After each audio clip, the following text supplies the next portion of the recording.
ಎಲ್ರಿಗೂ ನಮಸ್ಕಾರ. Hello masters, hello ಎಲ್ರಿಗೂ ನಮಸ್ಕಾರ. PMC ಕನ್ನಡ ವಾಹಿನಿ ಪ್ರಸ್ತುತಪಡಿಸ್ತಾ ಇರೋ ಸ್ವಾಧ್ಯಾಯ ಯೋಗಕ್ಕೆ, ಈ ಅದ್ಭುತವಾದ ಪ್ರಯಾಣಕ್ಕೆ, ಸೀತಾಯಣ ಪ್ರಯಾಣಕ್ಕೆ ನಿಮ್ಗೆಲ್ರಿಗೂ ಸ್ವಾಗತ, ಸುಸ್ವಾಗತ. ಮೊದಲನೇದಾಗಿ ನಮ್ಮ ಪರಮ ಗುರುಗಳಾದ ಬ್ರಹ್ಮರ್ಷಿ ಪಿತಾಮಹ ಪತ್ರಿಜಿಯವ್ರಿಗೂ ಹಾಗೂ ಪತ್ರಿ ಅಮ್ಮನವ್ರಿಗೂ ನನ್ನ ಅನಂತಾನಂತ ಪ್ರಣಾಮಗಳು. ಮಹಾವತಾರ್ ಬಾಬಾಜಿಯವ್ರಿಗೂ ನನ್ನ ಪ್ರಣಾಮಗಳು. ಹಾಗೂ ಎಷ್ಟೋ ಮಾಸ್ಟರ್ಸ್ ನಮ್ಮ ಜೀವನದಲ್ಲಿ ಆಗು ಹೋಗಿದ್ದಾರೆ. ಆ ಎಲ್ಲ ಮಾಸ್ಟರ್ಸ್ಗೂ, ಪ್ರತ್ಯಕ್ಷ ಮಾಸ್ಟರ್ಸ್ಗೂ ಹಾಗೂ ಪರೋಕ್ಷ ಮಾಸ್ಟರ್ಸ್ಗೂ, ದಿನಚರಿಯಲ್ಲಿ ಬಂದು ಹೋಗೋ ಎಷ್ಟೋ ಸಂಬಂಧಗಳಿಗೂ, ನನ್ನ ಹೆತ್ತವ್ರಿಗೂ, ಎಲ್ಲರಿಗೂ, ನೀವೆಲ್ಲ ಮಾಸ್ಟರ್ಸ್ಗೂ ನನ್ನ ಕೋಟಿ ಕೋಟಿ ಪ್ರಣಾಮಗಳು. ಸೀತಾಯಣ, ಈ ಅದ್ಭುತ ಪ್ರಯಾಣ, ಈ ಅದ್ಭುತ ಪ್ರಯಾಣದಲ್ಲಿ ಎಷ್ಟೆಷ್ಟೋ ಹಂತಗಳನ್ನು ದಾಟಿ ಬಂದ್ಬಿಟ್ಟಿದ್ದೀವಿ. ಈ ಹಿಂದಿನ ಸಂಚಿಕೆಯಲ್ಲಿ ನೋಡಿದ್ವಿ, ಸೀತೆ ಒಂದು ಯಾರಿಗೂ ಗೊತ್ತಿಲ್ಲದಂಥ, ಕಾಣದಂಥ ಎಷ್ಟೋ ಕೆಲಸಗಳು. ರಾಮ ಈಗಾಗಲೇ ಮುಂಚೆನೇ ಹೇಳಿರ್ತಾನೆ, ನಾನು ನನ್ನ ತಮ್ಮಂದರು ಎಲ್ರಿಗೂ ಕಾಣಿಸೋ ಹಾಗೆ ಮಾಡೋ ಕೆಲಸಗಳಾದರೆ ಸೀತೆ ಮತ್ತು ಸೀತೆಯಂಥ ಎಷ್ಟೋ ಶಕ್ತಿ ಸ್ವರೂಪಗಳು ಹಾಗೆ ಆ ಒಂದು ಕಾಲದಲ್ಲಿ ಬಂದು ಹೋದವರು, ಎಷ್ಟೋ ಋಷಿಪತ್ನಿಯರು ಯಾರಿಗೂ ತಿಳಿಯದ ಹಾಗೆ ಪರೋಕ್ಷವಾಗಿ ಎಷ್ಟೆಷ್ಟೋ ಅದ್ಭುತ ಕೆಲಸಗಳು ಮಾಡ್ತಿದ್ದಾರೆ. ಅದೆಲ್ಲ ಯಾರಿಗೂ ಗೊತ್ತಾಗಲ್ಲ. ಆದರೆ ಅವ್ರು ಮಾಡ್ತಿರೋ ಅದ್ಭುತ ಕೆಲಸದಿಂದಲೇ ಭೂಮಿಗೆ, ವಸುಂಧರೆಗೆ ಎಷ್ಟೋ ಬುನಾದಿ ಶಕ್ತಿ ಹಾಗೂ ಅವಳು ಚಲಿಸಲಿಕ್ಕೆ ಚೇತನ ಅಂತ ರಾಮ ಯಾವಾಗಲೂ ಹೇಳಿದ್ದಾನೆ. ಹಿಂದೆ ಒಂದು ಸಂಚಿಕೆಯಲ್ಲಿ ನಾವು ಇದ್ರ ಬಗ್ಗೆ ಮಾತಾಡಿದ್ವಿ. ಆ ಒಂದು ಸುಪ್ತ ಚೇತನ ಅಂತ ಕರೆದ್ರೆ ತಪ್ಪಾಗೋದಿಲ್ಲ, ಆದರೆ ಇದು ಸುಪ್ತಾನೂ ಅಲ್ಲ. ಯಾಕೆಂದರೆ ಅವಳ ಒಂದು ಪ್ರತ್ಯಕ್ಷ ಅಥವಾ ಪರೋಕ್ಷ ಏನೇ ಕರೀರಿ, ಅವಳ ಶಕ್ತಿ ಇಲ್ಲದೆ ಈ ವಸುಂಧರೆಯಲ್ಲಿ ಒಂದು ಹುಲ್ಲು ಕಡ್ಡಿಸ ಅಲ್ಲಾಡೋದಿಲ್ಲ. ಇದೆಲ್ಲವೂ ನಾವೀಗಾಗಲೇ ಸಾಕಷ್ಟು ಬಾರಿ ತಿಳ್ಕೊಂಡಿದ್ದೀವಿ, ಕಲ್ತಿದ್ದೀವಿ. ಈ ಒಂದು ಹಂತದಲ್ಲಿ ಏನೆಲ್ಲ ಆಗುತ್ತೆ ಅಂದರೆ, ಈ ಒಂದು ಅಧ್ಯಾಯ ಏನಿದೆ, ಸೀತೆಯ ಒಂದು ಏನೆಲ್ಲ, ಬಹುಶಃ ಅವಳಿಗೆ ಏನೇನೆಲ್ಲ ಆಸೆ ಇತ್ತಲ್ವ.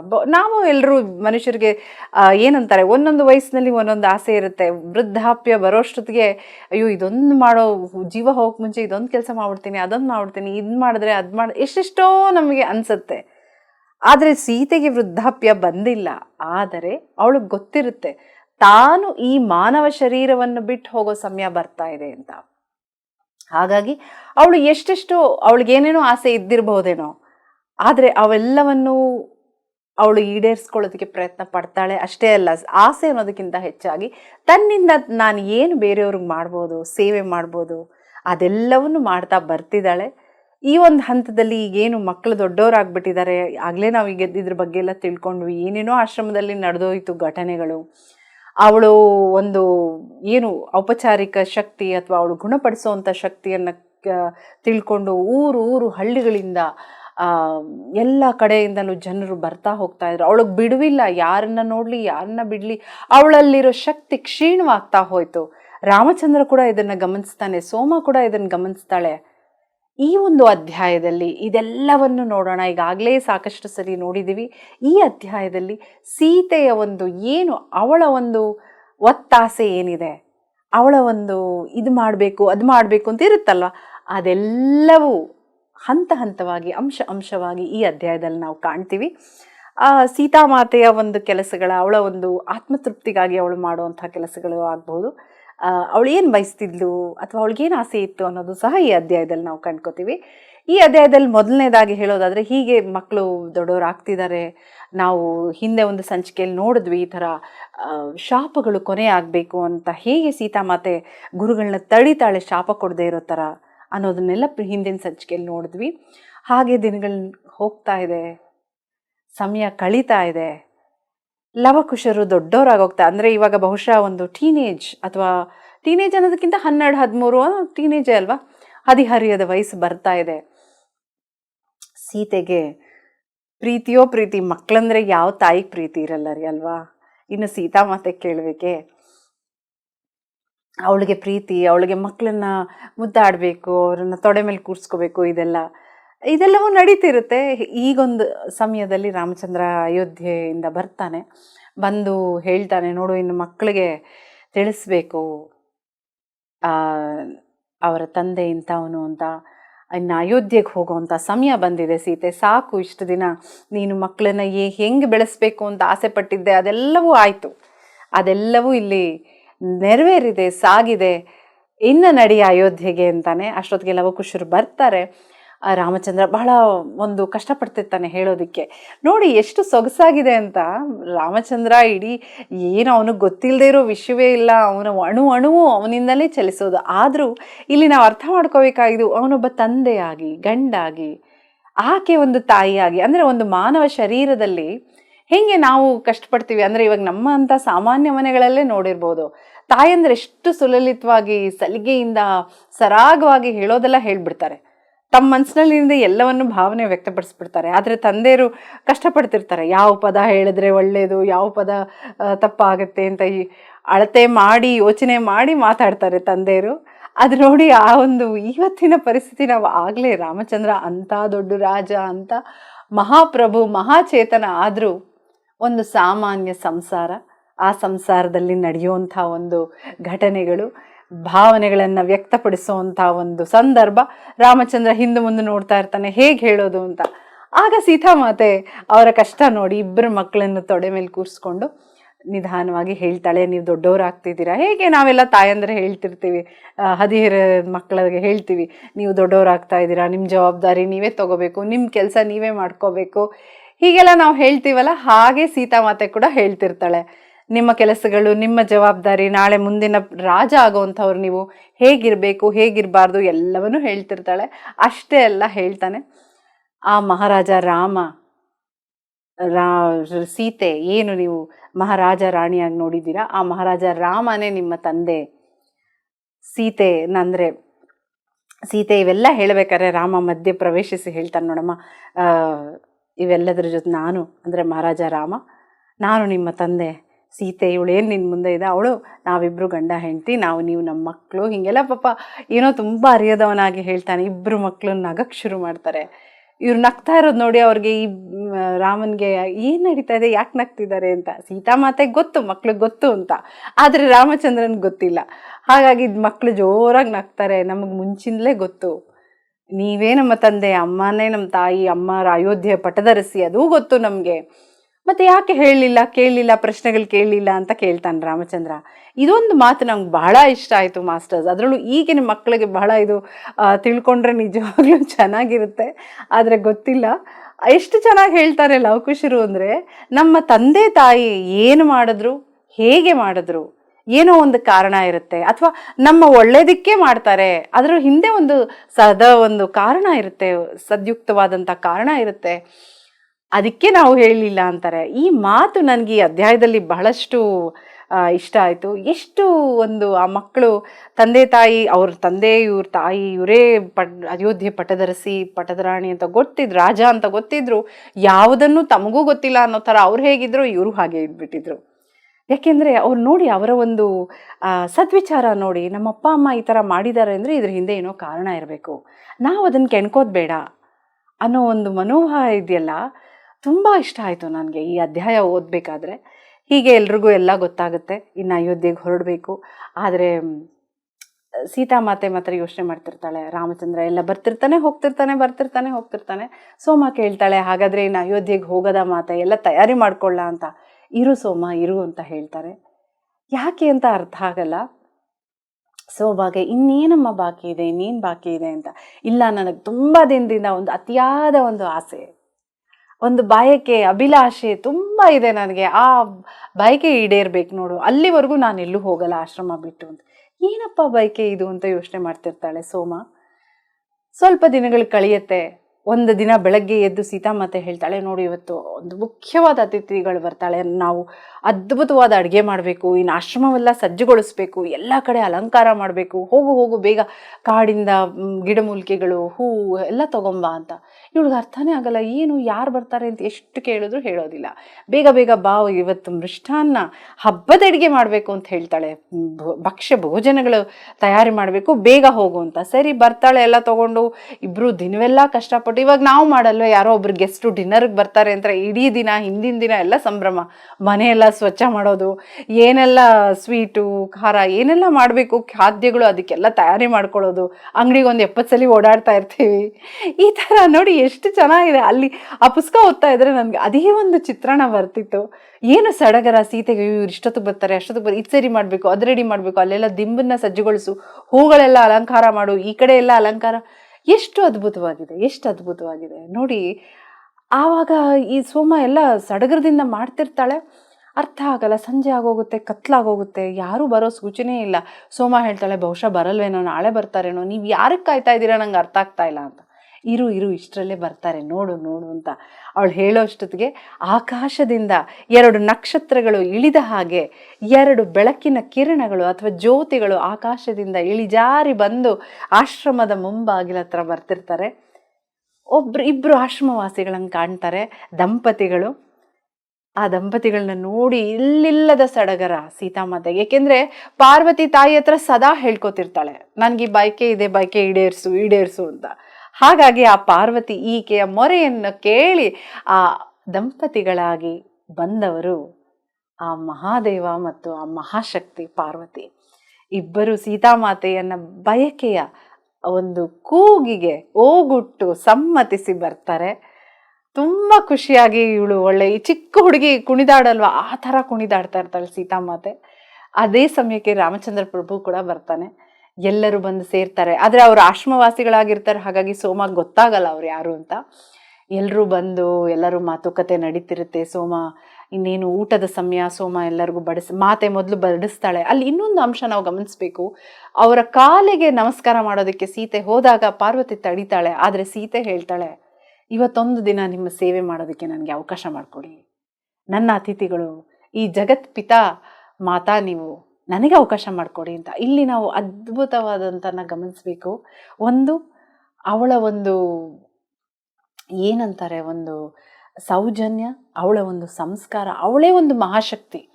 ಆದರೂ ಆ ಒಂದು ಮಾನವ ಶರೀರದಲ್ಲಿ ಅವಳು ಇದು ನಮಗೆ ಪಾಠ ಮಾಸ್ಟರ್ಸ್, ನಮಗೆ ಪಾಠ. ಎಂಥ ಮಹಾಶಕ್ತಿ ಅವಳು. ಈ 2 ಚೇತನಗಳು ಬಂದಾಗ ತಲೆಬಾಗಿ ಕಾಲಿಗೆ ನಮಸ್ಕಾರ ಮಾಡಿ, ಇದು ನನ್ನ ಸೌಭಾಗ್ಯ, ನೀವು ನನ್ನ ಮನೆಗೆ ಬಂದು ಇವತ್ತು ನನಗೆ ನಿಮ್ಮ ಆತಿಥ್ಯ ಮಾಡುವಂತಹ ಸದವಕಾಶ ಕೊಟ್ಟಿದ್ದೀರಾ. ಈ ಒಂದು ಸತ್ಕಾರ, ಈ ಒಂದು ಸೌಜನ್ಯ, ಈ ಒಂದು ಏನಂತಾರೆ, ಆ ಬಹಳ ಒಂದು ಅದ್ಭುತವಾದ ಭಾವನೆ, ತಲೆಬಾಗಿ ನಮಿಸುವಂಥ ಭಾವನೆ ಇದೆಯಲ್ಲ, ಅದು ಬಹಳ ಸೊಗಸಾಗಿದೆ. ಇದೆಲ್ಲ ನಾವು ಕಲಿಬೇಕು. ಇವೆಲ್ಲ ನಾವು ಒಂದೊಂದು ಸಾಲಲ್ಲೂ ಎಷ್ಟೆಷ್ಟೋ ಪಾಠಗಳಿದೆ ಸೀತಾಯಣದಲ್ಲಿ. ನಾನು ಇದನ್ನು ತಿಳ್ಕೊತಾ ಹೋಗ್ತಾ ಇದ್ದೀನಿ, ತಿಳಿದಷ್ಟು ಅರ್ಥ ಆದಷ್ಟು ನಿಮಗೂ ಹೇಳ್ತಾ ಹೋಗ್ತಾ ಇದ್ದೀನಿ. ಹೀಗೆ ಅವ್ರು ಬರ್ತಾರೆ, ಎಲ್ಲರೂ ಸಡಗರದಿಂದ ಇವೆಲ್ಲ ರಾಮ ಸೀತೆ ಶಿವ ಪಾರ್ವತಿ ಎಲ್ಲ ಕೂತು ಮಾತಾಡ್ತಿರ್ತಾರೆ. ಅವಾಗ ಶಿವ ಹೇಳ್ತಾನೆ, ರಾಮಚಂದ್ರ ನಿನಗೆ ಗೊತ್ತಿಲ್ಲದೆ ಇರೋ ಎಷ್ಟೋ ಸೀತಾಮಾತೆ ಕಥೆಗಳಿದೆ. ಲಂಕೆಯಲ್ಲಿ ತಾನು ಹೇಗೆ ತನ್ನ ಆಯಸ್ಸನ್ನು ಕೊಟ್ಟು ಯಮನಿಗೆ ಅಡ್ಡ ನಿಂತು ಲಕ್ಷ್ಮಣನಿಗೆ ಆಯಸ್ಸು ಕೊಟ್ಟು ಕಾಪಾಡಿದಾಳೆ. ಹಾಗಾಗಿ ಈಗ ಆ ಸಮಯ ಬರ್ತಾ ಇದೆ ಅಂತ ಈಗಲೇ ರಾಮಚಂದ್ರ ಪ್ರಭುವಿಗೆ ಗೊತ್ತಾಗೋದು, ಅವಳ ಆಯಸ್ಸಿನ ಕೊನೆ ಹಂತದಲ್ಲಿ ಬಂದುಬಿಟ್ಟಿದ್ದೀವಿ ಅಂತ. ಆತನಿಗೆ ಬಹಳ ಶಾಕ್ ಆಗುತ್ತೆ. ಕೇಳ್ತಾನೆ, ಅಯ್ಯೋ ಇದೇನು, ಹಾಗಾದರೆ ನನ್ನ ಆಯಸ್ಸು ತಗೊಳ್ಳಿ, ಅವಳಿಗೆ ನಾನು ಆಯಸ್ಸು ಕೊಡ್ತೀನಿ, ಇನ್ನಷ್ಟು ಆಯಸ್ಸು ಹೆಚ್ಚಿಸೋಣ ಅಂತ. ಆದರೆ ಇಲ್ಲ, ಅದು ಸಾಧ್ಯವಿಲ್ಲ. ಸೀತೆ ಮಾತು ಕೊಟ್ಟಿದ್ದಾಳೆ, ಸೀತೆಯ ಮಾತಿದು. ಆಗ ಸೀತೆನೂ ಒಪ್ಕೋತಾಳೆ, ಹೌದು ಪ್ರಭು, ನಾನು ಮಾತು ಕೊಟ್ಟಿದ್ದೀನಿ, ಈಗ ನಾನು ಹೋಗುವ ಸಮಯ ಬಂದಾಯಿತು. ಅಂದರೆ ಈಗಲೇ ಅಂತಲ್ಲ, ಇನ್ನೊಂದು ವರ್ಷಕ್ಕೆ. ಹಾಗಾಗಿ ಇವೆಲ್ಲವನ್ನು ಎಷ್ಟೋ ವಿಷಯಗಳು ಗೊತ್ತಿರಲ್ಲ ರಾಮಚಂದ್ರ ಪ್ರಭುವಿಗೆ. ಶಿವ ಪಾರ್ವತಿ ತಿಳಿಸ್ತಾರೆ. ಎಲ್ಲರೂ ನಂತರ ಊಟೋಪಚಾರಗಳ ನಂತರ ಎಲ್ಲರೂ ಕೂತು ಧ್ಯಾನದಲ್ಲಿ ಕೂರ್ತಾರೆ. ಯಾಕೆ ಧ್ಯಾನದಲ್ಲಿ ಕೂರ್ತಾರೆ ಅಂದರೆ, ಶಿವ ಹೇಳ್ತಾನೆ, ನಿಮಗೆ ತಿಳಿಸ್ಬೇಕಾದಂಥ ವಿಷಯ ಅಷ್ಟೇ ಅಲ್ಲ, ನೀವು ಮಾನವ ಶರೀರದಲ್ಲಿ ಇಬ್ಬರು ಹುಟ್ಟಿದ ಒಂದು ಕಾರಣ, ಉದ್ದೇಶ, ಹಾಗೂ ಇನ್ನು ನೀವು ಮಾಡಬೇಕಾದ ಕೆಲಸಗಳು, ನಂತರ ಆಗಿ ಹೋಗಿರೋ ದಿನಗಳು, ಇನ್ನಷ್ಟು ಉಳಿತಾಯ ಇರೋವಂಥದ್ದು ಎಲ್ಲವೂ ನಾವು ತಿಳ್ಕೊಬೇಕು ಅಂದರೆ ಈ ಜನ್ಮದ ಉದ್ದೇಶ, ಪರಮಾರ್ಥ ಧ್ಯಾನದಲ್ಲಿ ನಾನು ತೋರಿಸ್ತೀನಿ ನಿಮಗೆ ಅಂತ ಹೇಳಿ ಅಷ್ಟು ಜನ ಧ್ಯಾನಕ್ಕೆ ಕೂತ್ಕೋತಾರೆ. ಧ್ಯಾನದಲ್ಲಿ ಎಷ್ಟೆಷ್ಟು ನಡೆಯುತ್ತೆ, ಅದು ಯಾವುದರ ಉಲ್ಲೇಖ ಈ ಪುಸ್ತಕದಲ್ಲಿ ಇಲ್ಲ. ಆದರೆ ಸೋಮ ಹೇಳ್ತಾಳೆ, ಅಲ್ಲಿ ಅವ್ರು ಏನು ನೋಡಿದ್ರು ನನಗೆ ಗೊತ್ತಿಲ್ಲ, ಆದರೆ ಬಹುಶಃ ಅವೆಲ್ಲವೂ ಅವರು ತಿಳ್ಕೊಂಡಿದ್ದಾರೆ, ಅವರ ಬದುಕಿನ ಒಂದು ಉದ್ದೇಶ ತಿಳ್ಕೊಂಡಿದ್ದಾರೆ. ಸೋಮ ನೋಡ್ತಿದ್ದಂಗೆ ಎಲ್ಲರೂ ಧ್ಯಾನಕ್ಕೆ ಹೋಗ್ತಾರೆ. ಸೋಮ ನೋಡ್ತಿದ್ದಂಗೆ ಮಧ್ಯರಾತ್ರಿ ಮಿಂಚಿ ಹೋಗುತ್ತೆ. ಆಕೆ ಕಣ್ಣು ಮುಚ್ಚಿ ನಿದ್ರಾದೇವಿಗೆ ಆವರಿಸ್ಬಿಡ್ತಾಳೆ. ಹೀಗೆ ಬೆಳಗಾಗುವಷ್ಟರಲ್ಲಿ ನೋಡಿದ್ರೆ ಯಾರೂ ಇಲ್ಲ, ಮಾತೆ ಒಬ್ಬಳೇ ಇರೋದು. ರಾಮಚಂದ್ರ ಪ್ರಭು ಸ್ವಲ್ಪ ಹೊತ್ತು ಇದ್ದ ನಂತರ ಆತನು ಅಯೋಧ್ಯೆಗೆ ಹೊರಟು ಹೋಗ್ತಾನೆ. ಇವಾಗ ಸೋಮ ಹೇಳ್ಕೊತ ಏನೂ ಅರ್ಥ ಆಗಲ್ಲ, ಏನು ನಡೀತು, ಏನು ಎಲ್ಲ ಕೇಳ್ತಾಳೆ ಸೋಮ, ಏನು ನಡೀತು, ರಾತ್ರಿ ಅದು ಬಂದಿದ್ರಾ ಇಲ್ವಾ, ಎಲ್ಲ ಅವಳಿಗೆ ಒಂದು ಯಾವುದೋ ಒಂದು ನನಸ ಏನು ನಡೀತು ಅಂತ ಯೋಚನೆ ಮಾಡ್ಬೇಕಾದ್ರೆ ಸೀತಾಮಾತೆ ಎಲ್ಲ ಕೂಲಂಕುಷವಾಗಿ ಹೇಳ್ತಾಳೆ, ಯಾಕೆ ನಿನಗೆ ನೆನಪಿಲ್ವಾ ಅಡುಗೆ ಮಾಡಿದ್ದು ಬಡಿಸಿದ್ದು ಎಲ್ಲ, ನನ್ನ ಆಸೆ ಈಡೇರಿಸೋದಕ್ಕೆ ಆ ಪಾರ್ವತಿ ಮಾತೆ ಮಹಾದೇವನ ಜೊತೆ ಬಂದು ನಮ್ಮ ಆತಿಥ್ಯವನ್ನು ಸ್ವೀಕಾರ ಮಾಡಿದ್ದಾರೆ ಅಂತ ಬಹಳ ಖುಷಿಯಾಗಿರ್ತಾಳೆ ಸೀತಾಮಾತೆ. ಅಷ್ಟೇ ಅಲ್ಲ, ಅಯೋಧ್ಯೆ ಎಷ್ಟೋ ವಿಷಯಗಳು ಅವಳಿಗೆ ಗೊತ್ತಾಗ್ತಾ ಇರುತ್ತೆ. ಅವಾಗ ಅನ್ಕೋತಾಳೆ, ಅಯೋಧ್ಯೆ ನಾನು ಒಂದ್ಸಲಿ ನೋಡಬೇಕು ಅಂತ. ಸೋಮಾಗ ಅರ್ಥ ಆಗಲ್ಲ, ಯಾಕೆ ಒಂದ್ಸಲಿ ನೋಡಬೇಕು ಅಂತ ಹೇಳ್ತೀಯ ಮಾತೆ, ನಡಿ ಹೋಗೋಣ, ಇನ್ನು ಅಯೋಧ್ಯೆಗೆ ತಾನೇ ಹೋಗಬೇಕು, ಇಲ್ಲಿನ ಸಮಯ ಮುಗೀತಲ್ವಾ ಅಂತ ಹೇಳಿದ್ರೆ ಸೀತಾಮಾತೆ ಏನು ಮಾತಾಡಲ್ಲ, ಸುಮ್ಮನೆ ತಲೆ ಅಲ್ಲಾಡಿಸ್ತಿರ್ತಾಳೆ, ನಿನಗೆ ಇಷ್ಟರಲ್ಲೇ ಗೊತ್ತಾಗುತ್ತೆ ನೋಡು ಅಂತ. ಎಲ್ಲೋ ಒಂದು ಚೂರು ಕ್ಲೂ ಕೊಡ್ತಾ ಇದ್ರು. ಸೋಮ ಅದನ್ನು ಒಪ್ಕೊಳ್ಳೋಕೆ ಇಷ್ಟಪಡ್ತಾ ಇರಲ್ಲ, ಯಾಕೆಂದರೆ ಮಾತೆ ಬಿಟ್ಟು ಇರೋ ಅಂಥ ಯೋಚನೆ ಕೂಡ ಸೋಮ ಮಾಡೋಕ್ಕೆ ಇಷ್ಟಪಡಲ್ಲ. ಅಯೋಧ್ಯೆಗೆ ಹೋಗಬೇಕು ಅಷ್ಟರಲ್ಲೇ ನೋಡಿ, ನೆನೆಸ್ಕೊಂಡ ತಕ್ಷಣ ಈಕೆ ಏನೋ ಒಂದು ಆಸೆ ನೆನೆಸ್ಕೋಬೇಕು, ಅಷ್ಟರೊಳಗೆ ಹನುಮಂತ ಬಂದ್ಬಿಟ್ಟ. ಈ ರೀತಿ ಹನುಮಂತ ಬಂದು ನಡಿಯಮ್ಮ ಅಯೋಧ್ಯೆಗೆ ಹೋಗೋಣ ಅಂತ ಹೇಳ್ತಾನೆ. ಆದರೆ ವಾಸ್ತವಿಕವಾಗಿ ಮಾಸ್ಟರ್ಸ್ ಇಷ್ಟೊತ್ತಿಗೆ ಅವಳು ಎಷ್ಟೋ ಜನರಿಗೆ, ಎಷ್ಟೋ ಪ್ರಜೆಗಳಿಗೆ ಗುಣ ಮಾಡ್ತಾ ಅವಳ ದೇಹದ ಶಕ್ತಿ ಕ್ಷೀಣವಾಗ್ತಾ ಇರುತ್ತೆ. ಅಷ್ಟೇ ಅಲ್ಲ, ಹಿಂದಿನ ಸಂಚಿಕೆಯಲ್ಲಿ ನೋಡಿದ್ವಿ, ಒಂದು ಹೆಣ್ಣು ಮಗಳಿಗೆ, ಆಕೆ ಅತ್ಯಾಚಾರವಾದಂಥ ಹೆಣ್ಣು ಮಗಳಿಗೆ ಶುಶ್ರೂಷೆ ಮಾಡೋದರಲ್ಲಿ ತನ್ನ ಶಕ್ತಿಯನ್ನೆಲ್ಲ ಆ ಮಗುವಿಗೆ ಧಾರೆ ಎರೆದು, ಅಂದರೆ ಆ ಮಗು ಮದುವೆ ಆಗೋ ವಯಸ್ಸು, ಮದುವೆಗೆ ಕರೀಲಿಕ್ಕೆ ಅಂತ ಆಶ್ರಮಕ್ಕೆ ಬಂದಿರ್ತಾಳೆ. ಹಾಗಾಗಿ ಆ ಮಗುವಿಗೆ ಮದುವೆ ನಿಲ್ಲಬಾರ್ದು ಅನ್ನೋ ಕಾರಣಕ್ಕೆ ಅವಳಿಗೆ ಸಂಪೂರ್ಣ ಏನು ನಡೆದೇ ಇಲ್ವೇನೋ ಅನ್ನೋ ಹಾಗೆ ಗುಣ ಮಾಡಿ ಅವಳ ಒಂದು ನಕಾರಾತ್ಮಕತೆಯ ಆ ಶಕ್ತಿ ಏನಿದೆ, ಅವಳಿಗೆ ಅತ್ಯಾಚಾರದ ಶಕ್ತಿ ಏನಿದೆ, ಅದೆಲ್ಲವೂ ತನ್ನ ಮೇಲೆ ತಗೊಂಡ್ಬಿಟ್ಟಿರ್ತಾಳೆ. ಹಾಗಾಗಿ ಅವಳು ಒಂದು 3-4 ದಿನ ಹಾಸಿಗೆ ಹಿಡಿದು ಬಿಟ್ಟಿರ್ತಾಳೆ. ಆಗ ರಾಮಚಂದ್ರ ಪ್ರಭು ಕೂತು ಅವಳನ್ನ ಸಂಪೂರ್ಣವಾಗಿ ನೋಡ್ಕೊಂಡಿರ್ತಾರೆ. ಅಷ್ಟೇ ಅಲ್ಲ, ಸೀತಾಮಾತೆ ಎಚ್ಚರವಾದ ಮೇಲೆ ಹೇಳಿರ್ತಾಳೆ ರಾಮಚಂದ್ರ ಪ್ರಭುಗೆ, ಇನ್ನು ನಾನು ನಿಮಗೆ ಮಕ್ಕಳು ಕೊಡೋಕ್ಕಾಗಲ್ಲ ಅಂತ. ಆಗ ನಗ್ತಾನೆ ರಾಮಚಂದ್ರ ಪ್ರಭು. ಸೃಷ್ಟಿಯಲ್ಲಿ, ಪ್ರಕೃತಿಯಲ್ಲಿ ಇರುವಂಥ ಒಂದು ಕ್ರಿಮಿಯಿಂದ ಹಿಡಿದು ದೊಡ್ಡ ದೊಡ್ಡ ಮರ ಗಿಡಗಳು, ಮನುಷ್ಯರು ಎಲ್ಲರೂ ನಮ್ಮ ಮಕ್ಕಳೇ ಅಲ್ವಾ, ಇನ್ನೆಷ್ಟು ಬೇಕು ನಮಗೆ ಅಂತ. ನೋಡಿ, ಈ ಒಂದು ಸಂಸಾರ ಏನು ನಿಮ್ಮ ಒಂದು ಮನೆಗಳಲ್ಲಿ ಮಾತಾಡೋ ಹಾಗೆ ಎಷ್ಟು ಚೆನ್ನಾಗಿದೆ. ಹಾಗಾಗಿ ಅವೆಲ್ಲ ಏನಕ್ಕೆ ಈ ಮಾತು ಹೇಳಿದೆ ಅಂದರೆ, ಆ ಎಲ್ಲ ಘಟನೆಗಳಿಂದ ಎಷ್ಟೆಷ್ಟೋ ಜನರನ್ನ ಗುಣಪಡಿಸೋದ್ರಿಂದ ಆಕೆ ದೈಹಿಕವಾಗಿ ಬಹಳ ಕ್ಷೀಣವಾಗ್ತಾ ಇರುತ್ತೆ. ಯಾಕೆಂದರೆ ಇದು ಮಾನವ ಜನ್ಮದಲ್ಲಿದ್ದಾಳೆ, ಒಂದು ಉನ್ನತ ಚೇತನವಾದ್ರಿಂದ ಇಷ್ಟೆಲ್ಲ ಮಾಡ್ಲಿಕ್ಕೆ ಸಾಧ್ಯವಾಯಿತು. ಆದರೂ ಮಾನವ ಶರೀರ ಪ್ರಕೃತಿ ಪ್ರಕಾರ ಆಕೆ ಕುಗ್ಗುತ್ತಾ ಇರ್ತಾಳೆ, ಅವಳ ಶಕ್ತಿ ಇಳಿತಾ ಇರುತ್ತೆ. ಹಾಗಾಗಿ ಹನುಮಂತ, ಈ ರೀತಿ ಹೋಗೋಕ್ಕಾಗಲ್ಲಮ್ಮ, ಬಾ ನಾವಿಬ್ರು ಧ್ಯಾನದಲ್ಲಿ ಹೋಗಿ ಬರೋಣ ಅಂತ ಕಾಡಿಗೆ ಹೋಗಿ ಇಬ್ಬರು ಧ್ಯಾನದಲ್ಲಿ ಕೂರ್ತಾರೆ. ಇಡೀ ಅಯೋಧ್ಯೆ ಎಲ್ಲವನ್ನು ಸುತ್ತಿ ಬರ್ತಾಳೆ. ಸುಮಾರು ಹೊತ್ತು ಕಳೆಯುತ್ತೆ, ಬಹುಶಃ 1-2 ದಿನಾನೇ ಕಳೆಯುತ್ತೆ ಅನ್ಸುತ್ತೆ. ಸೋಮ ಮಕ್ಕಳನ್ನ ಆಶ್ರಮಕ್ಕೆ ಕಳಿಸೋದು, ಅಡುಗೆ ಮಾಡೋದು, ಎಲ್ಲ ಕೆಲಸಗಳು ನೋಡ್ಕೊಳ್ಳೋದು, ಇವ್ರು ದಾರಿ ಕಾಯೋದು, ಎಲ್ಲಿ ಬಂದ್ರ ಅಂತ. ಹೀಗೆ ನಂತರ ಖುಷಿಯಾಗಿ ಬರ್ತಾಳೆ ಸೀತೆ. ಅವಳ ಖುಷಿ ನೋಡಿ ಸೋಮ, ಏನಮ್ಮ ಎಲ್ಲ ನೋಡಿ ಬಂದ್ಯಾ ಅಂತ ಹೇಳ್ತಾಳೆ. ಆಗ ಸೀತೆ ಹೇಳ್ತಾಳೆ, ನಮ್ಮ ಮಿಥಿಲೆ ಎಷ್ಟೋ ಜನ ಅಯೋಧ್ಯೆಯಲ್ಲಿ ಹುಟ್ಟಿದ್ದಾರೆ ಸೋಮ, ಅವರೆಲ್ಲರೂ ಈಗ ಜನ್ಮ ತಗೊಂಡಿದ್ದಾರೆ ಅಂತ ಹೇಳ್ತಾಳೆ. ಯಾಕೆ ಜನ್ಮ ತಗೊಂಡಿದ್ದಾರೆ? ಮಾತೆ ಮೇಲೆ ಪ್ರೀತಿಗೆ ಜನ್ಮ ತಗೊಂಡಿದ್ದಾಳೆ. ಅವಳ ಪ್ರೀತಿ ಅವರನ್ನ ಎಳೆದಿದೆ, ಹಾಗಾಗಿ ಜನ್ಮ ತಗೊಂಡು ಬಂದಿದ್ದಾರೆ. ಅದೆಲ್ಲವನ್ನು, ಹಾಗೂ ಎಷ್ಟೋ ಜನ ವಿದೇಶಿಯರು ಅಥವಾ ಎಷ್ಟೆಷ್ಟೋ ಹೊಸ ಹೊಸ ಯೋಜನೆಗಳು, ನಗರಗಳು, ಕಟ್ಟಡಗಳು ಎಲ್ಲ ನೋಡಿ ಬಹಳ ಖುಷಿಯಾಗುತ್ತೆ. ಯೋಚನೆ ಮಾಡ್ತಾಳಂತೆ ಸೀತೆ, ಪಾಪ ರಾಮಚಂದ್ರ ಪ್ರಭು ಹೇಗೆ ನಿಭಾಯಿಸ್ತಾನಿದೆಲ್ಲ, ಇಷ್ಟೆಲ್ಲ ಕೆಲಸಗಳ ಮಧ್ಯೆ ಇಲ್ಲಿಗೂ ಬರ್ತಾನಲ್ಲ, ಪಾಪ ಅವನಿಗೆ ಎಷ್ಟು ಪ್ರೀತಿ ಅವನಿಗೆ ಅಂತ ಅವಳು ಯೋಚನೆ ಮಾಡ್ತಾಳಂತೆ. ನೋಡಿ ಹೆಂಗಿದೆ, ಪ್ರೀತಿಯ ಸಮುದ್ರವೇ ಅವಳು. ಅವಳ ಬಗ್ಗೆ ರಾಮಚಂದ್ರ ಪ್ರಭು ಒಮ್ಮೆ ಸೋಮಾಗ್ ಹೇಳಿದ್ರು, ಎಲ್ಲವನ್ನು ಸಹಿಸ್ಕೋತಾ ಇದ್ದಾಳೆ, ಇವಳಿಗೆಷ್ಟು ಪ್ರೀತಿ, ಇವಳಿಗೆಷ್ಟು ಶಕ್ತಿ, ಭೂಮಿಯನ್ನ ಎಷ್ಟು ಗುಣಪಡಿಸ್ತಾ ಇದ್ದಾಳೆ ಅಂತ ರಾಮಚಂದ್ರ ಪ್ರಭು ಹೇಳಿದ್ರು. ಹೀಗೆ ಒಬ್ರನ್ನ ಇನ್ನೊಬ್ರು ಎತ್ತಿ ಹಿಡಿಯೋದು ಅಥವಾ ಸಹಕರಿಸೋದು ಅವರ ಒಂದು ದಾಂಪತ್ಯ ಅದ್ಭುತ ನಿದರ್ಶನ, ಎಲ್ಲರಿಗೂ ಅದ್ಭುತ ನಿದರ್ಶನ.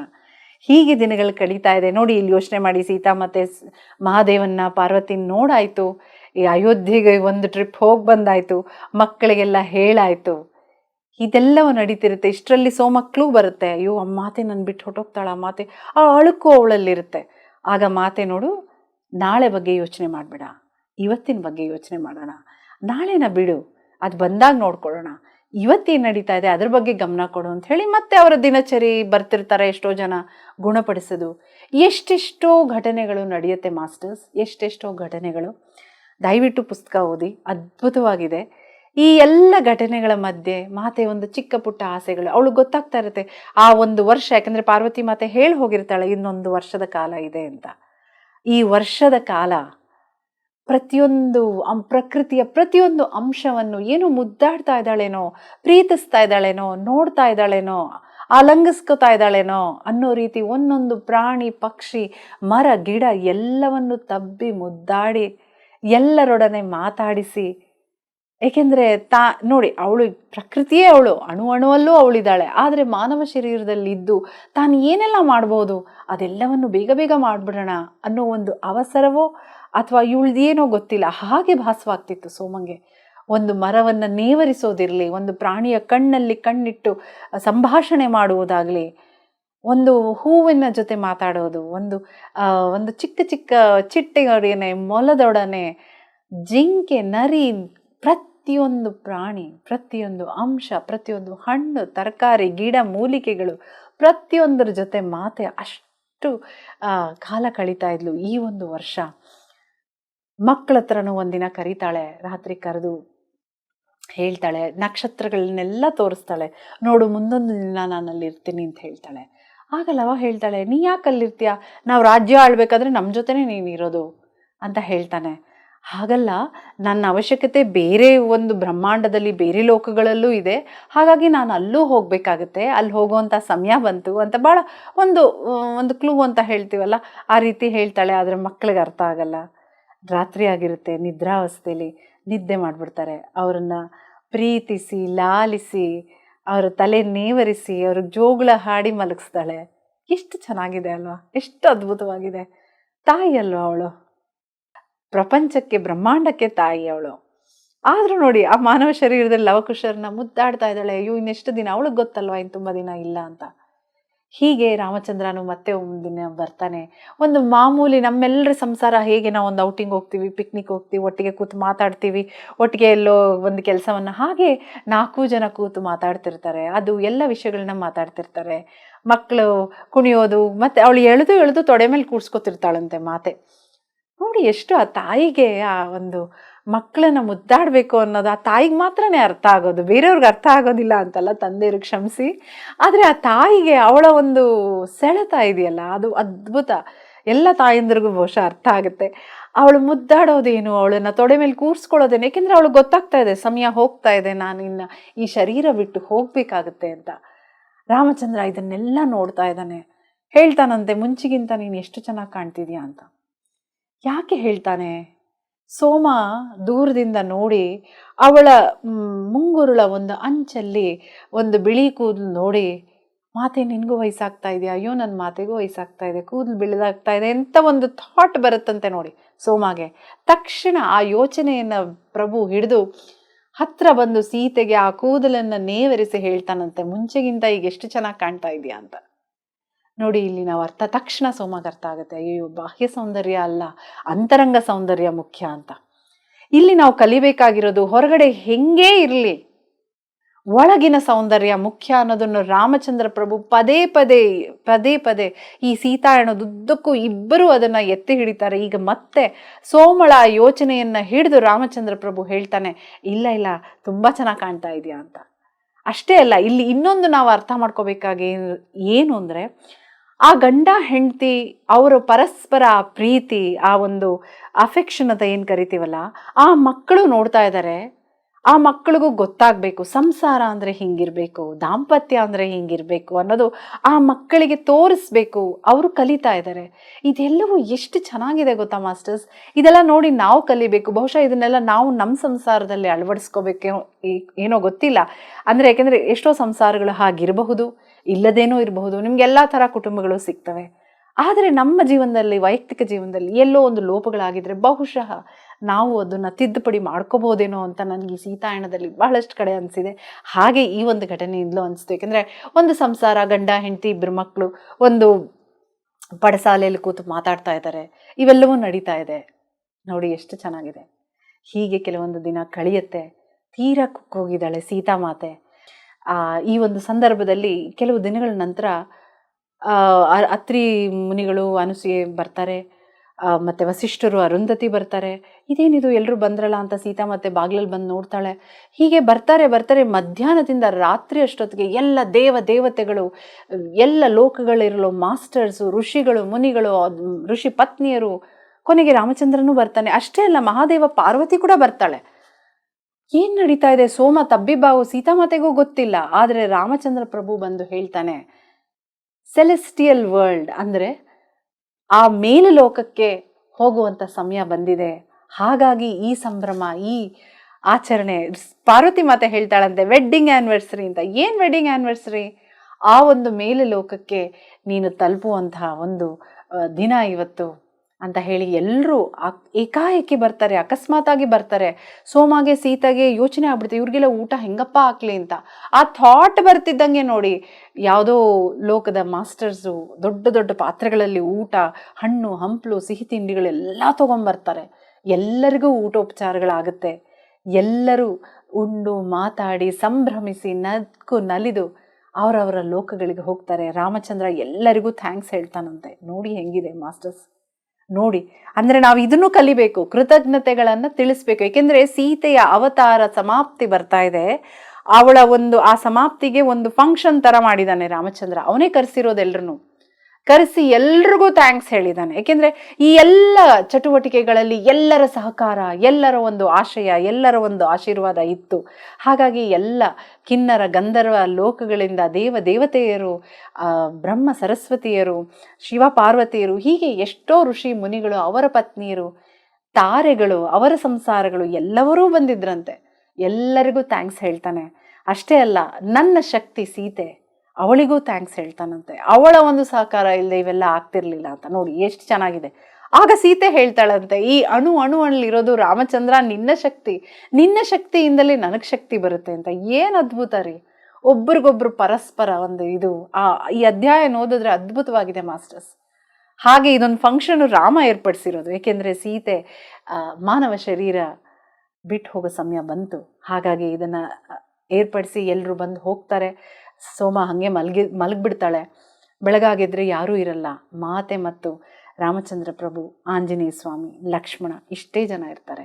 ಮಕ್ಕಳು ಶಾಲೆಗೆ ಎಲ್ಲರೂ ಮಾಡಿ ಶಾಲೆಗೆ ಕಳಿಸ್ಬಿಡ್ತಾರೆ. ರಾಮಚಂದ್ರ ಪ್ರಭು ಹೇಳ್ತಾ ಇದ್ರೆ ನನಗೆ ನವಿರು ಹೇಳ್ತಾ ಇದೆ. ಅವಳ ಕೈ ಹಿಡಿದು ಕಾಡಿನತ್ತ ನಡೀತಾ ಇರ್ತಾನೆ. ಸೋಮ ಓಡ್ ಹೋಗ್ತಾಳೆ, ನಿನಗೆ ಹಣ್ಣು ಹಂಪಲು ತಂದ್ಕೊಡ್ತೀನಮ್ಮ ಅಂತ ಓಡ್ ಹೋಗ್ತಾಳೆ. ಆಗ ಬೇಡ ಅಂತ ಹೇಳ್ತಾಳೆ ಮಾತೆ. ಆಂಜನೇಯ ಸ್ವಾಮಿ ಅಳ್ತಾ ಇರ್ತಾನಂತೆ, ಅಮ್ಮ ಬಿಟ್ಟು ಹೋಗ್ತಾ ಇದೆಯಾ ಅಂತ. ಅವಾಗ ಸೋಮಗೆ ಮೈ ನವಿರು ಹೇಳುತ್ತೆ, ಬಿಟ್ಟು ಹೋಗ್ತಾ ಇದೆಯಾ, ನನ್ನ ಬಿಟ್ಟು ಹೋಗ್ಬೇಡ. ಇಲ್ಲ ನೀನು ಬಿಟ್ಟರೆ ನಂಗೆ ಬೇರೆ ದಿಕ್ಕಿಲ್ಲ ಅಂತ. ರಾಮಚಂದ್ರ ಪ್ರಭು ಹೇಳ್ತಾನೆ, ಇಲ್ಲ ಇರಬೇಕು ನೀನು. ಸೀತಾಮಾತೆ ಬಂದು ಗಟ್ಟಿಯಾಗಿ ತಬ್ಬಿ ಹೇಳ್ತಾಳೆ, ಸೋಮ ನೀನಿರಬೇಕು, ನನ್ನ ಮಕ್ಕಳನ್ನ ನೀನು ಸಾಕಬೇಕು, ಅಯೋಧ್ಯೆಗೆ ಅವ್ರನ್ನ ಕಳಿಸ್ಬೇಕು ನೀನು ಅಂತ ಹೇಳ್ತಾಳೆ ಸೀತಾಮಾತೆ. ಹಾಗಾಗಿ ಎಲ್ಲವನ್ನು ತಿಳಿಸಿ ರಾಮಚಂದ್ರ ಕೈ ಹಿಡಿದು, ತನ್ನ ಶಕ್ತಿ ಕುಗ್ಗಿ ಹೋಗಿದೆ, ಅವನ ಕೈ ಹಿಡಿದು ಕಾಡಲ್ಲಿ ಹೋಗಿ ಒಂದು ಸ್ಥಳದಲ್ಲಿ ಇಬ್ಬರು ಧ್ಯಾನ ಮಾಡ್ತಿರ್ತಾರೆ. ಸುಮಾರು ಹೊತ್ತು ಕಳೆಯುತ್ತೆ. ಸೋಮಗೆ ತಡಿಲಿಕ್ಕಾಗಲ್ಲ. ಇಲ್ಲ, ನಾನು ಮಾತೆಗೆ ಏನಾದರೂ ಕೊಟ್ಟು ಬರಬೇಕು ಅಂತ ಹೇಳಿ ಹಣ್ಣು ಹಂಪಲು ಬುಟ್ಟಿಲಿ ಹಾಕೊಂಡು ಹೋಗ್ತಾಳೆ. ಮಾತೆಗೆ ಕೊಡ್ತಾಳೆ. ಅವಳು ಮತ್ತೆ ಕಣ್ಣು ಬಿಟ್ಟು, ಧ್ಯಾನದಲ್ಲಿದ್ದವಳು ಕಣ್ಣು ಬಿಟ್ಟು, ಎಲ್ಲದಕ್ಕೂ ನಿನಗೆ ಧನ್ಯವಾದಗಳು ಅಂತ ಹೇಳ್ತಾಳೆ. ಅಂತ ಹೇಳಿ ಮತ್ತೆ ಧ್ಯಾನಕ್ಕೆ ಕೂತಾಳೆ. ಇನ್ನೊಂದು ಘಟನೆ ಮಾಸ್ಟರ್ಸ್, 2 ದಿನಗಳ ಮುಂಚೆ ಈ ಒಂದು ಘಟನೆ, ಈ ಒಂದು ದಿನದ 2 ದಿನಗಳ ಮುಂಚೆ ಜನಕರಾಜ ಕೂಡ ಬಂದು ಅವಳಿಗೆ ಅಪ್ಪಣೆ ಕೊಟ್ಟು ಹೋಗಿರ್ತಾನೆ. ಜನಕನಿಗೆ ಹೇಳಿರ್ತಾಳೆ ಮಾತೆ, ನಾನು ಈ ಲೋಕವನ್ನು ಬಿಟ್ಟು ಹೋಗಬೇಕಾದ್ರೆ ನಿನ್ನ ಅನುಮತಿ ಪಡೆದು ಹೋಗ್ತೀನಿ ಅಂತ. ಹಾಗಾಗಿ ಈ ಒಂದು ಘಟನೆ ಏನು ರಾಮಚಂದ್ರ ಪ್ರಭು ಎಲ್ಲರನ್ನು ಕರೆಸಿ ಏರ್ಪಡಿಸಿದ್ದ, ಆ ಘಟನೆಯ 2 ದಿನಗಳ ಮುಂಚೆ ಜನಕನೂ ಬಂದು ಭೇಟಿ ಮಾಡಿರ್ತಾನೆ, ಅವಳಿಗೆ ಆಶೀರ್ವಾದ ಮಾಡಿರ್ತಾನೆ. ಸೋಮಾನು ನೋಡಿರ್ತಾಳೆ, ಅವಳನ್ನ ಆಶೀರ್ವಾದ ಅವಳು ಪಡೆದಿರ್ತಾಳೆ. ಬಹಳಷ್ಟು ವಿಷಯಗಳಿದೆ ಅಧ್ಯಾಯದಲ್ಲಿ ಮಾಸ್ಟರ್ಸ್. ಎಷ್ಟು ಸಾಧ್ಯವೋ ಅಷ್ಟು ನಾನು ನಿಮಗೆ ಹೇಳೋದಕ್ಕೆ ಪ್ರಯತ್ನ ಪಡ್ತಾ ಇದ್ದೀನಿ, ಯಾಕಂದರೆ ನನ್ನ ಭಾವನೆಗಳು ಉದ್ವೇಗಕ್ಕೆ ಒಳಗಾಗ್ತಾ ಇದೆ, ನನಗೂ ಭಾವನೆ ಉಕ್ಕಿ ಬರ್ತಾ ಇದೆ. ಆದರೂ ನಾನು ಇದನ್ನು ಹೇಳಬೇಕು ನಿಮಗೆ, ಅದನ್ನು ಹೇಳಬೇಕು ಅನ್ನೋ ಮನಸ್ಥಿತಿಲಿದ್ದೀನಿ. ಎಷ್ಟೆಷ್ಟು ಸಾಧ್ಯವೋ ಅಷ್ಟಷ್ಟು ಸೇರಿಸಿ ಹೇಳ್ತಾ ಇದ್ದೀನಿ. ಹಾಗಾಗಿ ತುಂಬ ಭಾವಪರವಶವಾಗಿದೆ ಈ ಅಧ್ಯಾಯ. ತಪ್ಪದಿರ ಓದಿ. ಹೀಗೆ ಕೈಯಲ್ಲಿ ಕೈ ಹಿಡಿದು ದಂಪತಿಗಳು ಹೋಗಿ ಧ್ಯಾನದಲ್ಲಿ ಕೂರ್ತಾರೆ. ಇವಳು ಎಷ್ಟೋ ಹೊತ್ತಾದ್ಮೇಲೆ ಹಣ್ಣು ಹಂಪಲು ಇಟ್ಟು ಬರ್ತಾಳೆ. ಆಗ ಕಣ್ಣು ಬಿಟ್ಟು ಸೀತಾಮಾತೆ ಹೇಳ್ತಾಳೆ, ಎಲ್ಲದಕ್ಕೂ ಥ್ಯಾಂಕ್ ಯು. ಏನು ಅದ್ಭುತ ರೀ ಮಾತೆ ಅವಳು ಯಾಕೆ ಥ್ಯಾಂಕ್ಸ್ ಹೇಳಬೇಕು? ಆದರೂ ನೋಡಿ ಆ ಸೌಜನ್ಯ, ಅದನ್ನು ನಾವು ಕಲಿಬೇಕು. ಥ್ಯಾಂಕ್ಸ್ ಹೇಳ್ತಾಳಂತೆ. ಆಯಿತು, ಅವಳು ದುಃಖದಲ್ಲೇ ಇಟ್ಟು ಬರ್ತಿದ್ದಾಳೆ. ಏಕೋ ಹಿಂದೆ ಒಮ್ಮೆ ತಿರುಗಿ ನೋಡ್ತೀನಿ ಅಂತ ತಿರುಗಿ ನೋಡ್ತಾಳೆ. ಆಗ ದೇಹ ಸ್ವರೂಪದಲ್ಲಿ ಕೂತಂತಹ ಸೀತಾಮಾತೆ ಒಂದು ಜ್ವಾಲೆಯ ಕಿರಣಗಳಾಗಿ ಪ್ರಕೃತಿಯಲ್ಲಿ ಲೀನವಾಗಿ ಹೋಗ್ತಾಳೆ. ರಾಮಚಂದ್ರ ಪ್ರಭು ಕೂಡ ಇದನ್ನೇ ನೋಡಿಕೊಂಡು ಕೂರ್ತಾನೆ, ಇನ್ನಷ್ಟು ಧ್ಯಾನ ಮಾಡಿ. ಹತ್ತು ಬಿಕ್ಕಿ ವಾಪಸ್ ಬಂದು ಹನುಮಂತನಿಗೆ ಹೇಳ್ತಾಳಂತೆ. ಆ ಹನುಮಂತ ಲಕ್ಷ್ಮಣ ಇಬ್ರು ಓಡ್ ಹೋಗ್ತಾರಂತೆ ಅಲ್ಲಿಗೆ. ನೋಡಿ, ಸೀತಾಮಾತೆ ಪ್ರಕೃತಿಯಲ್ಲಿ ಲೀನವಾಗಿ ಹೋದ್ಲು. ಅವಳೇ ಪ್ರಕೃತಿ, ಹಂಗೆ ಹೇಳೋದು ತಪ್ಪಾಗುತ್ತೆ. ಆದರೂ ಮಾನವ ಶರೀರದಲ್ಲಿರೋದ್ರಿಂದ ನಮ್ಮ ಪದಗಳಿಗೆ, ನಮ್ಮ ಭಾಷೆಯ ಇತಿಮಿತಿಗಳೆಲ್ಲ ನಾವು ಇಷ್ಟೇ ಹೇಳ್ಬೋದು, ಈ ಇತಿಮಿತಿಗಳಲ್ಲಿ ಹೀಗೆ ಹೇಳ್ಬೋದು. ಆದ್ದರಿಂದ ನಾನು ಹೀಗೆ ಹೇಳ್ತಾ ಇದ್ದೀನಿ. ಅವಳ ಮಾನವ ಜನ್ಮದ ಅವತಾರ ಅವಧಿ ಅಲ್ಲಿಗೆ ಮುಗಿಯಿತು. ಅವಳು ಪ್ರಕೃತಿಯಲ್ಲಿ ಲೀನವಾಗಿ ಹೋದ್ಲು. ಅವಳು ಅಣುವಲ್ಲೂ ಪ್ರಕೃತಿಯಲ್ಲಿ ಸೀತೆಯೇ ಇದ್ದಾಳೆ. ಆ ಪ್ರಕೃತಿ ಜೊತೆ ಲೀನವಾಗಿ ಹೋದ್ಲು ಸೀತೆ. ಇದು ಈ ಅಧ್ಯಾಯ. ಇನ್ನಷ್ಟು ವಿಷಯಗಳಿದೆ ಈ ಅಧ್ಯಾಯದಲ್ಲಿ. ಎಲ್ಲವನ್ನು ದಯವಿಟ್ಟು ಓದಿ. ಎಷ್ಟೆಷ್ಟೋ ಅಂಶಗಳನ್ನು ನಾವು ಕಲಿಯುವಂಥ, ತಿಳ್ಕೊಳ್ಳುವಂಥ ಪಾಠಗಳು, ಅದ್ಭುತವಾದ ಅಂಶಗಳು ಈ ಅಧ್ಯಾಯದಲ್ಲಿದೆ. ಇವೆಲ್ಲವೂ ಹೇಳ್ತಾ ಹೇಳ್ತಾ ಹೇಳ್ತಾ ಸೋಮ ನಿಶಬ್ದವಾಗಿ ಹೋಗ್ತಾಳೆ. ನೆನಪಿದ್ಯಾ ಮಾಸ್ಟರ್ಸ್, ಈ ಕಥೆ ಎಲ್ಲ ಯಾರಿಗೆ ಹೇಳ್ತಾ ಇದ್ದಾಳೆ ಸೋಮ? ಅನಸೂಯೆಗೆ ಮತ್ತು ಅವಳ ತಾಯಿಗೆ. ಈ ಎಲ್ಲವನ್ನ ಹೇಳ್ತಾಳೆ. ಎಲ್ಲವನ್ನ ಹೇಳಿ ನಿಶಬ್ದವಾಗಿ ಧ್ಯಾನ ಮಾಡ್ಕೊಂಡು ಕೂತ್ಕೊಂಡ್ಬಿಡ್ತಾಳೆ ಒಂದು 5 ನಿಮಿಷ. ಅನಸೂಯೆಗೂ ತಾಯಿಗೂ ತುಂಬ ದುಃಖ ಇಮ್ಮಡಿ ಮುಮ್ಮಡಿಯಾಗಿ ಬರುತ್ತೆ. ಅಂದರೆ ನೋಡಿ, ಇಲ್ಲಿ ಈ ಅಧ್ಯಾಯದಲ್ಲಿ ಸೀತೆ ಅವಳ ಅವತಾರ ಸಮಾಪ್ತಿಯನ್ನು ಯಾವ ರೀತಿ, ಎಷ್ಟು ಅದ್ಭುತವಾಗಿ ಒಂದು ಕೊನೆ ಹಂತ ಅಂತ ಹೇಳೋದು ತಪ್ಪಾಗುತ್ತೆ, ಯಾಕಂದರೆ ಕೊನೆ ಇಲ್ಲ, ಅವಳೇ ಚರಾಚರ. ಆದರೆ ಎಷ್ಟು ಚೆನ್ನಾಗಿ ಅವಳು ಬದುಕನ್ನು ರೂಪಿಸ್ಕೊಂಡು ಎಷ್ಟೆಷ್ಟು ಯಾರ್ಯಾರಿಗೆ ಕೊಡ್ಬೋದೋ ಎಲ್ಲವನ್ನೂ ಕೊಟ್ಟು ಹೇಗೆ ಪ್ರಕೃತಿಯಲ್ಲಿ ಲೀನವಾಗೋದ್ಲು ಅಂತ ಸೋಮ ಹೇಳ್ತಾ ಹೇಳ್ತಾ ದುಃಖದಲ್ಲಿ ಅವಳು ಧ್ಯಾನಮಗ್ನಳಾಗಿ ಕೂತು ಬಿಡ್ತಾಳೆ. ಇನ್ನು ಇವತ್ತಿನ ಈ ಸಂಚಿಕೆಯನ್ನು ಮಾಸ್ಟರ್ಸ್ ಇಲ್ಲಿಗೆ ನಿಲ್ಲಿಸ್ತೀನಿ. ಇನ್ನಷ್ಟು ಕೆಲವು ವಿಷಯಗಳಿದೆ. ಇನ್ನೊಂದು ಅಧ್ಯಾಯದಲ್ಲಿ ಇನ್ನಷ್ಟು ವಿಷಯಗಳ ಜೊತೆಗೆ ಮತ್ತೆ ಮುಂದಿನ ಸಂಚಿಕೆಯಲ್ಲಿ ಹೇಳ್ತೀನಿ. ಯಾಕೆಂದರೆ ಸೀತಾಮಾತೆ ವಿಷಯ ಹೇಳ್ತಾ ಇದ್ರೆ ಅದು ಮುಗಿಸೋದಕ್ಕೆ ಮನಸ್ಸೇ ಬರೋದಿಲ್ಲ ನನಗೆ. ಈ ಅಧ್ಯಾಯ ಮಾತ್ರ ಬಹಳ ಅದ್ಭುತವಾಗಿದೆ. ಅಷ್ಟಷ್ಟು ವಿಷಯಗಳು, ಅವಳ ಶಕ್ತಿ, ಅವಳ ಸೇವೆ, ಅವಳ ತ್ಯಾಗ, 1 2 ಎಷ್ಟು ಕೊಡ್ತಾಳ್ರಿ. ಆ ಕೊಡುವ ಒಂದು ಮನೋಭಾವನ ನಾವು ಬೆಳೆಸ್ಕೊಳ್ಳೋಣ. ನಾವು ಒಬ್ಬರಿಗೆ ಸೇವೆ ಮಾಡುವ ಮನಸ್ಥಿತಿನ ಹೆಚ್ಚಿಸ್ಕೊಳ್ಳೋಣ ಅಂತ ಹೇಳ್ತಾ, ಆ ಪ್ರಕೃತಿಗೆ ಶಿರಸಾ ನಮಿಸ್ತೀನಿ. ಆ ಪ್ರಕೃತಿ, ಆ ಸೀತಾಮಾತೆ ಸಾಷ್ಟಾಂಗ ಪ್ರಣಾಮಗಳು ಮಾಡ್ತಾ PMC ಕನ್ನಡ ವಾಹಿನಿಯವರಿಗೆ ಧನ್ಯವಾದಗಳನ್ನ ತಿಳಿಸ್ತಾ ಇದ್ದೀನಿ. ಮತ್ತೆ ಮುಂದಿನ ಸಂಚಿಕೆಯಲ್ಲಿ ಭೇಟಿಯಾಗೋಣ. ಅಲ್ಲಿವರೆಗೂ ನಮಸ್ಕಾರ.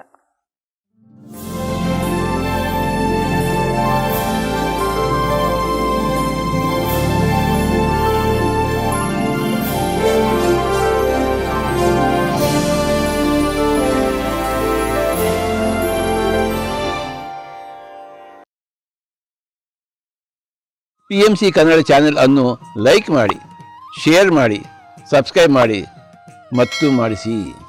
ಎಲ್ಲರಿಗೂ ಧನ್ಯವಾದಗಳು.